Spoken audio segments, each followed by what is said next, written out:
ఆరవది, ధ్యానం చేస్తుంటే ఎలాంటి మార్పులు రావాలి? ధ్యానం నిజంగా జరుగుతుంటే మనలో క్రమంగా లోపల మార్పులు కనిపిస్తూ ఉంటాయి. నెంబర్ 1, కోపము తగ్గుతుంది, మాటల్లో మాధుర్యం వస్తుంది. నెంబర్ 3, ఆలోచనలు ప్రశాంతమవుతాయి, సహనం పెరుగుతుంది,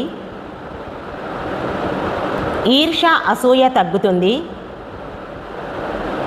ఇతరులను అర్థం చేసుకునే గుణం వస్తుంది, భయము తగ్గుతుంది, ఒంటరిగా ఉన్న ప్రశాంతంగా ఉండగలుగుతాం, ఆత్మపై ధ్యాస పెరుగుతుంది,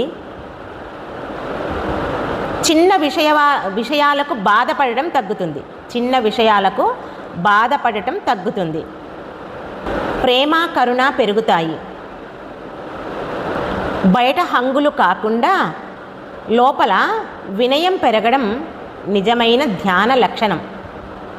ఇప్పుడు ఎవరికి వాళ్ళు చెక్ చేసుకోవాలి. నాకు కోపం తగ్గిందా, నా ఆలోచన ప్రశాంతంగా అయ్యాయా, నాలో సహనం పెరిగిందా, ఇతరులను అర్థం చేసుకుంటున్నానా, నాలో ఈర్ష్య అసూయ పోయిందా, నేను ఇప్పుడు ఒంటరిగా ఉన్నా, నాకు ప్రశాంతంగా ఉన్నానా, లేక నాకు ఎవరైనా తోడు కావాలని అనిపిస్తుందా, నేను ఇంతకు ఆత్మ మీద ధ్యాస ఉంచగలుగుతున్నానా, చిన్న విషయాలకే బాధపడటం అట్లాగే ఉందా, ప్రాపంచిక జీవితంలో ఉన్నప్పుడు అలా ఉండేది, మరి ఇప్పుడు తగ్గిందా లేదా, నాలో ప్రేమ కరుణ పెరిగాయా లేదా, ఇప్పుడు చెప్పిన పాయింట్స్ అన్నీ మనలో మార్పు వచ్చినాయా లేదా, ఎవరికి వాళ్ళు అవగాహన చేసుకోవాలి.